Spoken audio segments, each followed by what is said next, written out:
Olá a todos! Sejam bem-vindos ao canal e agora. Meu nome é Street Holder, um ex-universal e procuro gravar conteúdos para mostrar que existe vida fora da bolha religiosa. E no vídeo de hoje vamos dar continuidade à série Vale a Pena Ver de Novo e rever uma reportagem sobre as empresas do Bispo Crivella nas Ilhas Caimã.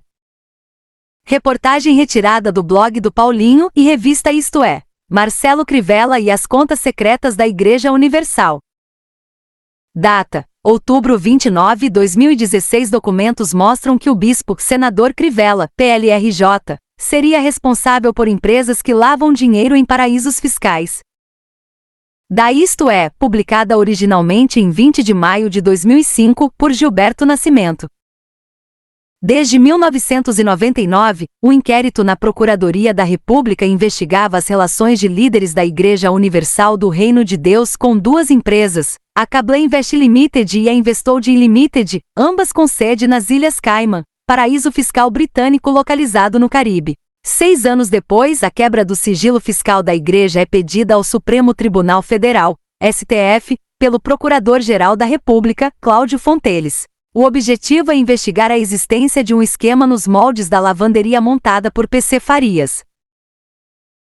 Para a Procuradoria da República, há indícios de que o esquema foi utilizado para a compra da TV Record do Rio, em 1992, e de outras emissoras. As duas offshore, as subsidiárias criadas em paraísos fiscais para fugir da cobrança de impostos, enviaram dinheiro ao Brasil, por meio de operações irregulares, para a conta bancária de bispos da Universal e também de Laranjas. Documentos da Receita Federal comprovam essas transações.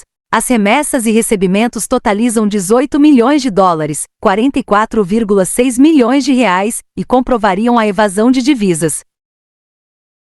Isto É teve acesso a parte da documentação que deu início às investigações e levou o procurador Fonteles a pedir a quebra de sigilo. A revelação mais explosiva é a identidade de um dos donos das empresas Cable Invest e Investoldin. Por trás da operação em Caimã estaria Marcelo Crivella, um economista carioca de 43 anos, filho de Matilde Bezerra, irmã de Edir Macedo, o principal líder da igreja.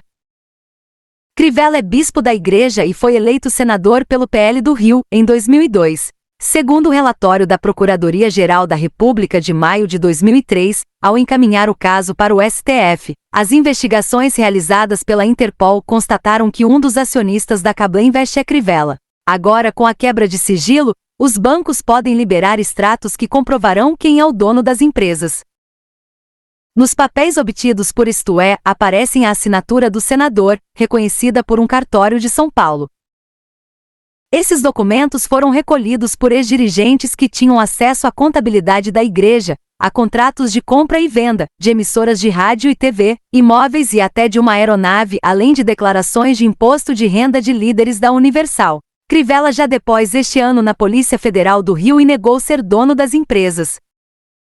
O Império, a Igreja Universal está hoje em mais de 80 países, de acordo com seus líderes. Mas para alcançar esse crescimento, deixou rastros pelo caminho: enriquecimento ilícito, lavagem de dinheiro, compra da Record através de Laranjas, acusações de curandeirismo e charlatanismo, chutes na imagem de uma santa e dissidências. Mas nada se compara a essas denúncias.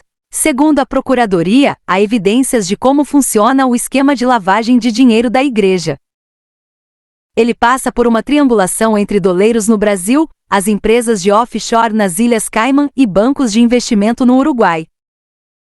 Numa pequena amostra do esquema, Isto É comprovou que em 76 contratos entre fevereiro e outubro de 1992, as duas empresas emprestaram 6,3 milhões de dólares aos bispos, pastores e seletos simpatizantes da Universal.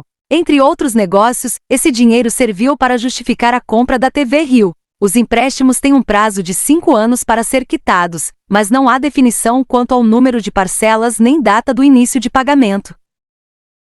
Nesses contratos, por exemplo, Alba Maria da Costa, então diretora de várias empresas do Grupo Universal, recebeu um total de 843 mil dólares em 10 contratos.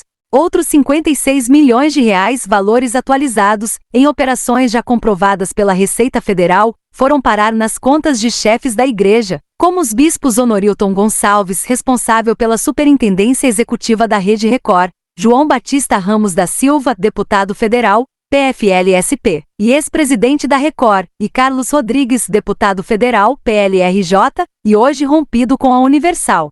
Rodrigues chegou a ter um aumento em seu patrimônio de 15.000%. O senador Crivella é figurinha fácil em processos que correram na Receita e no Ministério Público. Em 1990, ele e outros testas de ferro da Universal compraram a TV Record de Franca, SP, oficialmente por CR cifrão 45 milhões, hoje cerca de 1,2 milhão de reais. O dinheiro, como em outras aquisições do tipo, foi emprestado pela própria igreja. Na investigação de sonegação de impostos, a Receita, depois de 4 anos de trabalho, registra em seu relatório que os empréstimos foram efetuados sem qualquer acréscimo, configurando-se em verdadeira doação. As provas do esquema de lavagem de dinheiro mostram o poder de Crivella sobre as ações das duas empresas de Cayman. Em um comunicado enviado aos diretores da Cable Invest em nome dos proprietários beneficiários da empresa, Crivella autoriza o então presidente do Banco de Crédito Metropolitano, que pertencia à igreja e passou a chamar-se Credinvest, o executivo Ricardo Arruda Nunes, a movimentar uma nova conta bancária com o Union Chelsea National Bank. Crivella não está sozinho nesta operação. Outro brasileiro que aparece como sócio das empresas de Cayman é Álvaro Stevano Jr. A trajetória de Stevano no reino da Universal é pouco sutil. Depois de passar pela diretoria do Banco de Macedo, tornou-se diretor da New Tour Turismo, também de propriedade da igreja. Em comum com os dois cargos, o manuseio de dólares. A dupla dinâmica assina, como acionistas e diretores da Investolding Limitada, outros 2 documentos importantes, nos quais revelam suas relações com a empresa. Eu, abaixo-assinado, sendo acionista e diretor da companhia, por meio deste, designo Robert E. Axford ou na sua ausência, Richard E. Douglas ou na sua ausência, Ian A.N. Vigd ou na sua ausência, Anne Mervyn para ser meu procurador, a ter minha procuração para votar por mim e em meu interesse, para me representar em toda reunião anual da diretoria, dizia a procuração.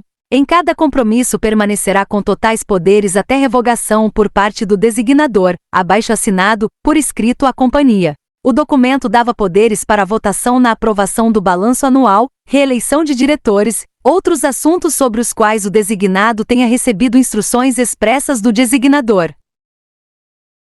Na ata da primeira reunião dos diretores da Investolding, no escritório da sede da empresa em Georgetown, capital das Ilhas Cayman, ficou registrado que os dirigentes da empresa Robert Axford e Adrian Ramon seriam detentores de uma única ação da companhia cada um.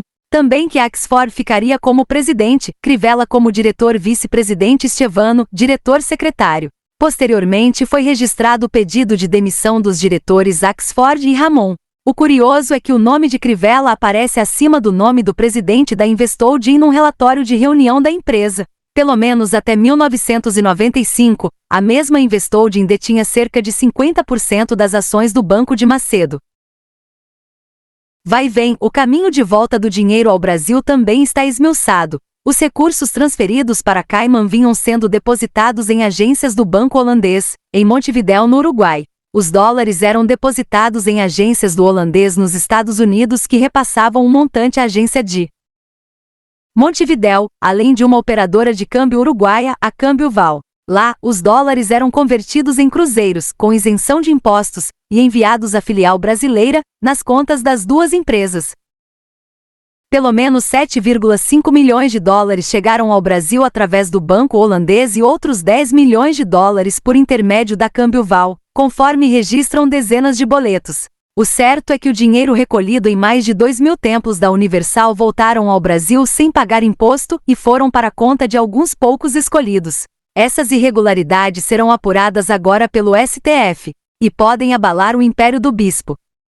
Diga não à exploração religiosa. Tome uma atitude contra os falsos pastores e denuncie. Até a próxima!